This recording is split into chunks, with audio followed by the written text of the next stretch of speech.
Bueno, y tengo el enorme gusto de recibir el privilegio de recibir a la doctora Lorena Ruano en el estudio. Ella es directora de la División de Estudios Internacionales del CIDE y amablemente ha aceptado la invitación de Enfoque. Doctora, ¿cómo estás? Buenos días.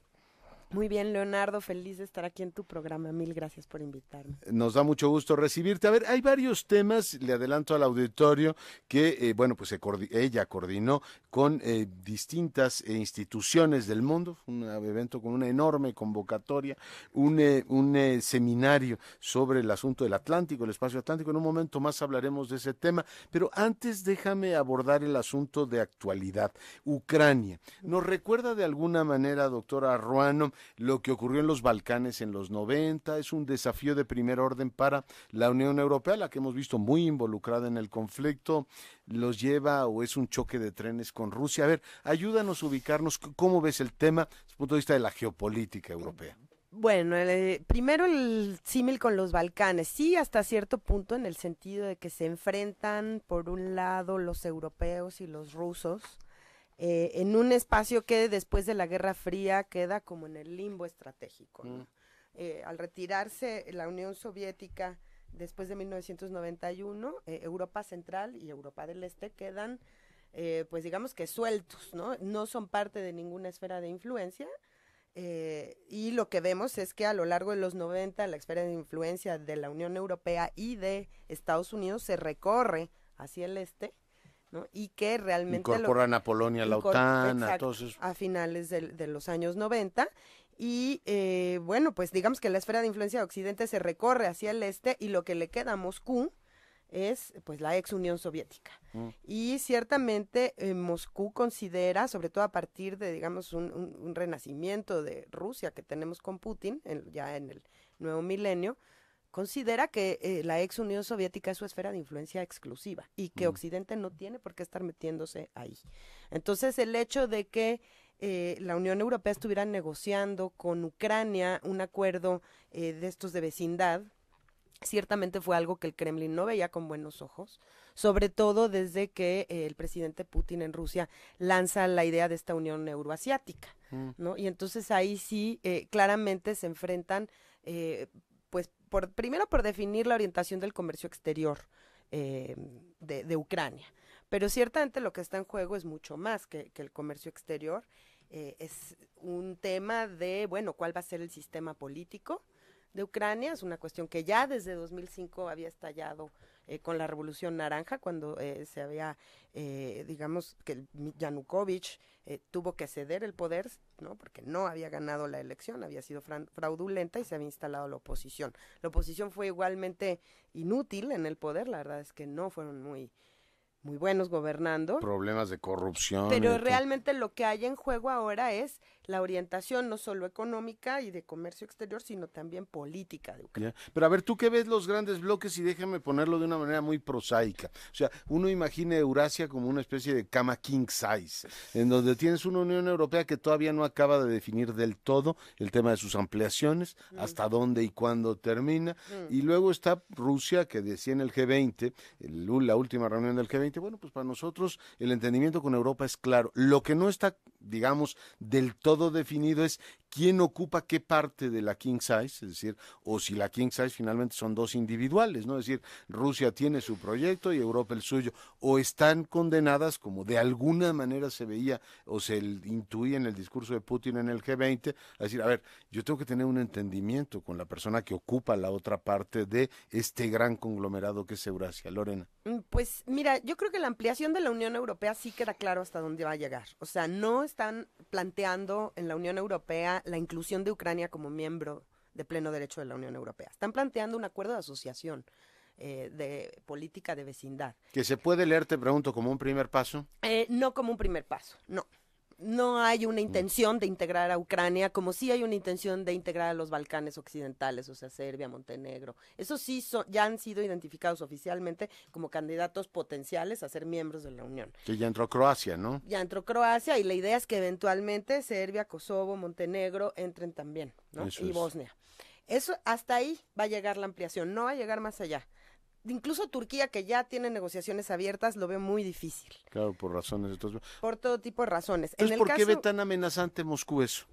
Porque, bueno, finalmente lo que está tratando de hacer con este acuerdo la Unión Europea es utilizar el apoyo económico que ofrece a Ucrania, la apertura de su mercado y a cambio exigir una serie de reformas democráticas que quitarían poder a los grupos que apoyan el acercamiento con Rusia. ¿No? Ese es el problema. Oye, y desde el lado, digamos, moscovita, en esta parte, digamos, de la lógica de la cama king size, ¿tú sí ves una lógica neoimperial en Putin o es una cosa perfectamente lógica que una potencia continental diga, a ver, yo quiero tener a estos países como, o sea, bajo mi zona de control? Yo sí veo una lógica neoimperial, pero no es totalmente, digamos, descabellada. O sea, históricamente hay una parte importante de Ucrania que se considera prorrusa, que habla ruso, que se quiere asociar con Rusia. O sea, tampoco es que Putin los quiera invadir sin que haya ningún sustento en la propia Ucrania. No, vimos las banderas rusas en Crimea. Hay que ver en cómo está Crimea hoy en llamas, ¿no? Porque justamente, pues... hay un interés en una parte importante de este espacio exsoviético en relacionarse con Moscú, ¿no? Y en llevar una buena relación con ellos. Claro. Entonces, bueno, pues sí es una situación complicada porque la mitad del país quiere y la otra mitad no quiere. Por eso está como está la cosa, ¿no? Y lo mismo cuando ocurrió en Georgia, que es un país donde hay una división similar, bueno, pues la cosa terminó en una guerra, ¿no? Directamente. A mí lo que me preocupa es que Rusia está movilizando tropas en la frontera. Según entendí, decía Euronews anoche, ¿no? Y ahí sí ya estaríamos en una situación, pues, más de enfrentamiento militar y eso sí me preocupa mucho.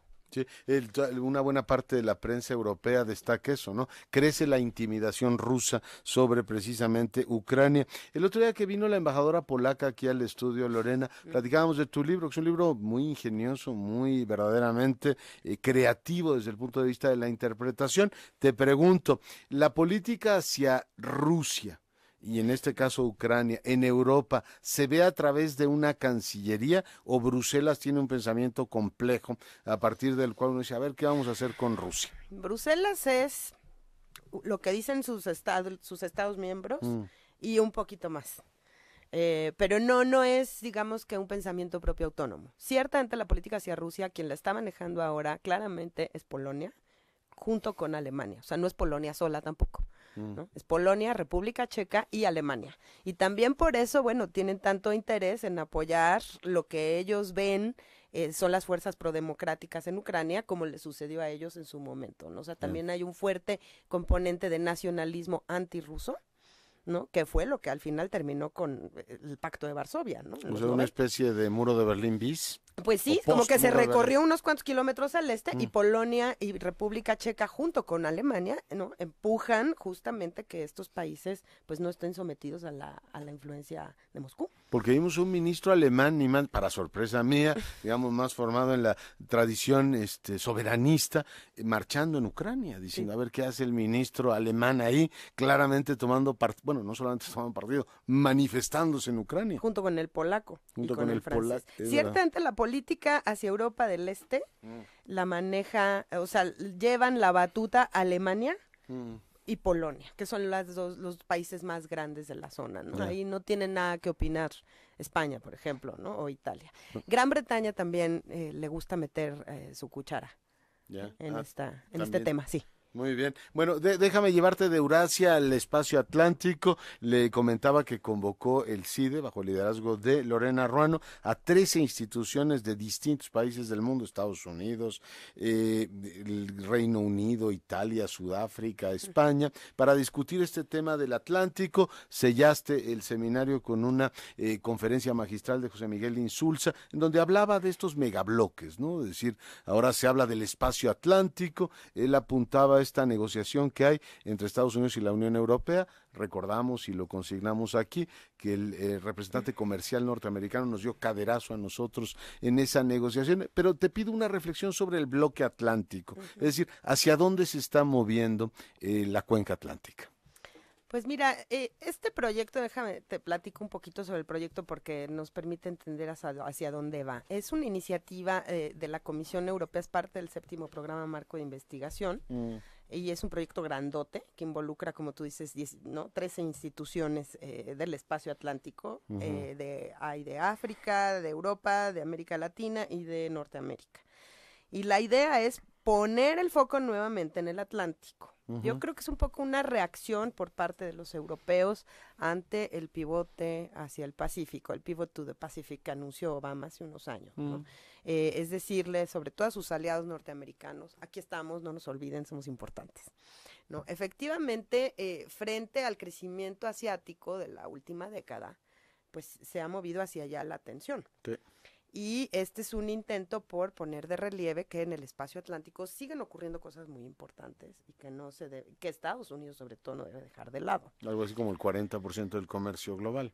Todavía es, y digo, es cierto, ¿no? Es como recalcar que a pesar de que sí, China crece mucho y que la región más dinámica y que crece más rápido es la región pacífica, no hay que dejar de lado que en el Atlántico, sobre todo en el Atlántico Norte, entre la Unión Europea y Estados Unidos y Canadá, es donde se da la mayor cantidad de comercio, no solo de bienes, sino también de servicios y de intercambios de inversión extranjera directa. O sea, los enormes volúmenes que se mueven ahí, sobre todo de capital, en el Atlántico Norte, no se mueven todavía en el Pacífico, ¿no? Entonces, yo creo que este es uno de los temas de...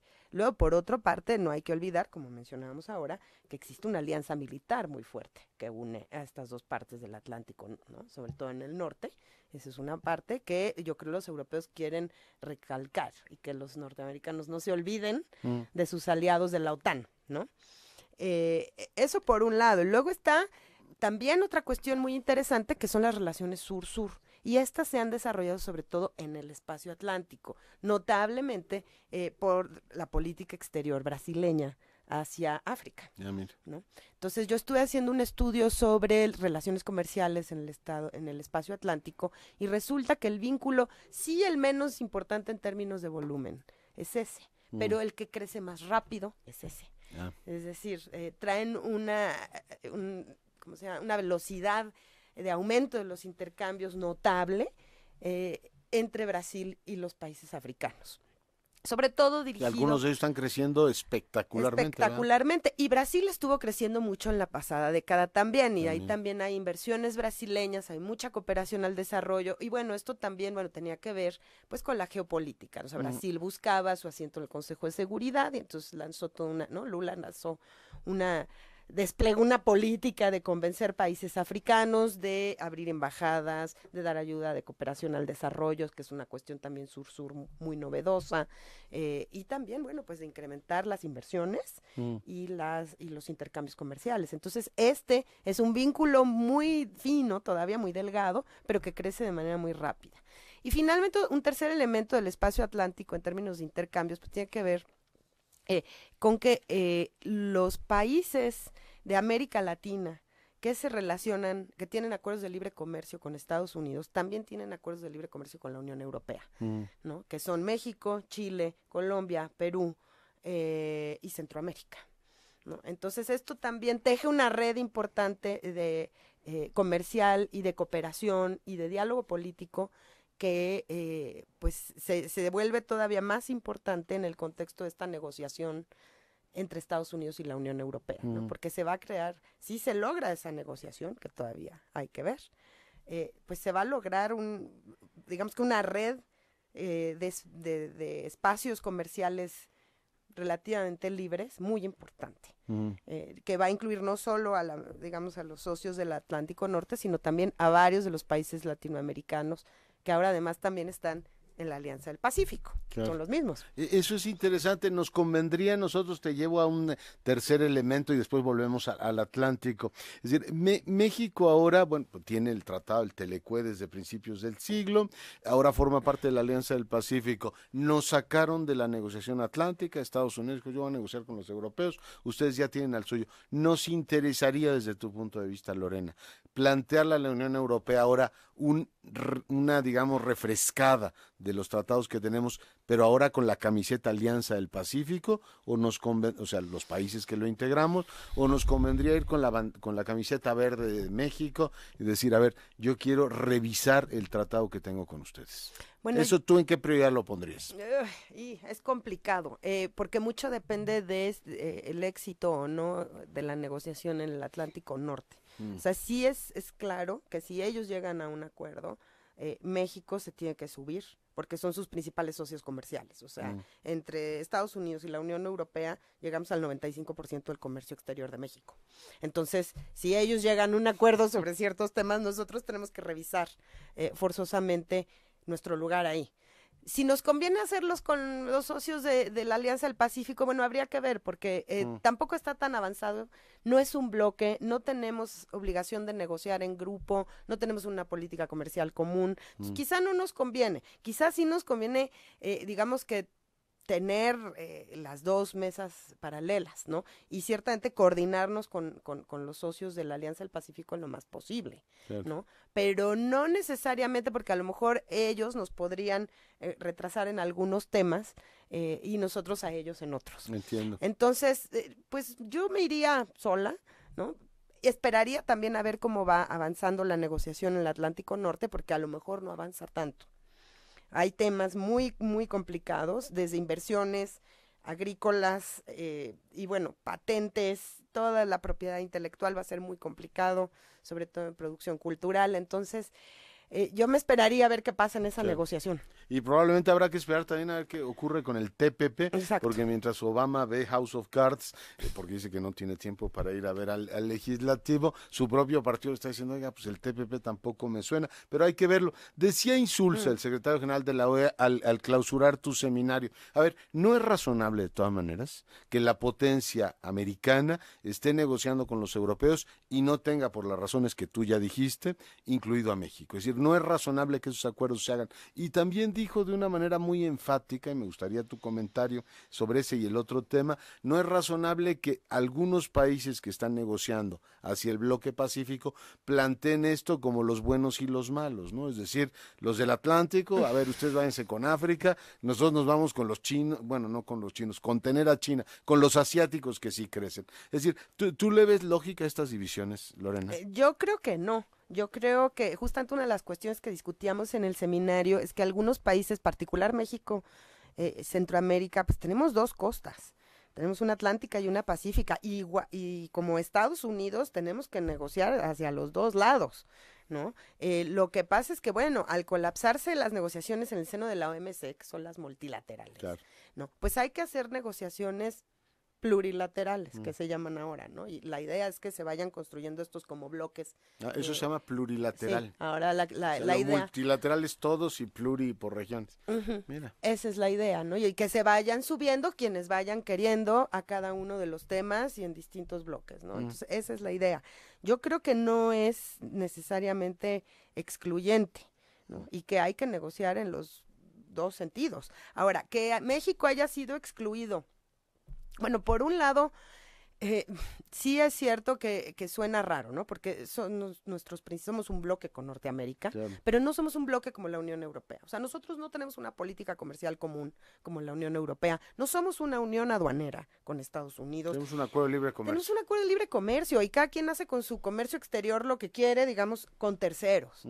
Entonces, no tiene obligación Estados Unidos y jamás ha tenido la intención de llegar más allá del TLC que tenemos. No han sido tampoco muy entusiastas ni en profundizarlo, ni lo han celebrado en ¿no? Estos 20 años que se cumplieron, pues no están celebrando mucho, como tú decías el otro día, ¿no? Oye, pero después de 20 años de cohabitar, como que ya debería haber algunas confiancitas, aunque como tú dices, solo es de libre comercio, ¿no?